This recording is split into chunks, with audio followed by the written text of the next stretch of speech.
mempersembahkan renungan Santapan Rohani, terjemahan dari renungan Our Daily Bread.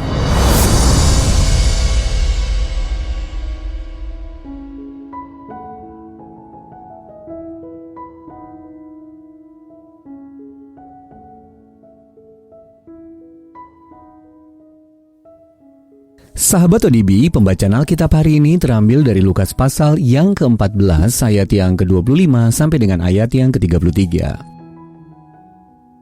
Lukas pasal yang ke-14 ayat yang ke-25 sampai dengan ayat yang ke-33. Segala sesuatu harus dilepaskan untuk mengikut Yesus. Pada suatu kali banyak orang berduyun-duyun mengikuti Yesus dalam perjalanannya. Sambil berpaling, ia berkata kepada mereka, "Jikalau seorang datang kepadaku dan ia tidak membenci bapaknya, ibunya, istrinya, anak-anaknya, saudara-saudaranya laki-laki atau perempuan, bahkan nyawanya sendiri, ia tidak dapat menjadi muridku. Barang siapa tidak memikul salibnya dan mengikut aku, ia tidak dapat menjadi muridku. Sebab siapakah di antara kamu yang kalau mau mendirikan sebuah menara tidak duduk dahulu membuat anggaran biayanya? Kalau cukup uangnya untuk menyelesaikan pekerjaan itu, supaya jikalau ia sudah meletakkan dasarnya dan tidak dapat menyelesaikannya, jangan-jangan semua orang yang melihatnya mengejek dia." Sambil berkata, orang itu mulai mendirikan, tetapi ia tidak sanggup menyelesaikannya. Atau raja manakah yang kalau mau pergi berperang melawan raja lain, tidak duduk dahulu untuk mempertimbangkan? Apakah dengan 10.000 orang ia sanggup menghadapi lawan yang mendatanginya dengan 20.000 orang? Jikalau tidak, ia akan mengirim utusan selama musuh itu masih jauh untuk menanyakan syarat-syarat perdamaian. Demikian pula lah tiap-tiap orang di antara kamu yang tidak melepaskan dirinya dari segala miliknya tidak dapat menjadi muridku. Ayat mas renungan hari ini terambil dari Lukas pasal yang ke-14 ayat yang ke-33. Tiap-tiap orang di antara kamu yang tidak melepaskan dirinya dari segala miliknya tidak dapat menjadi muridku.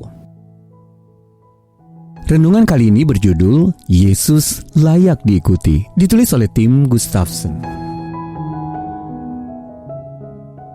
Sahabat ODB, Ronit datang dari keluarga non-Kristen yang taat beragama. Diskusi mereka tentang hal-hal rohani terasa kering dan teoritis.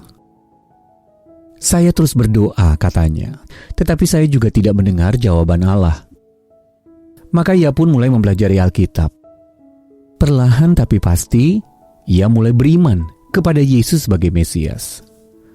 Ronit menceritakan momen paling menentukan dalam hidupnya itu.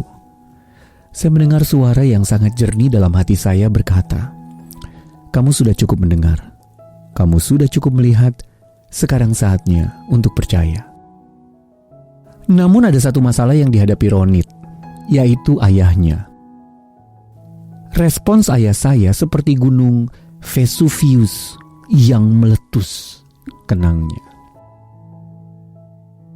Ketika Yesus berjalan di muka bumi, banyak orang mengikuti dia. Lukas 14 ayat 25 berkata, "Kita tidak tahu dengan pasti apa yang mereka cari. Tetapi yang dicari Tuhan Yesus adalah murid.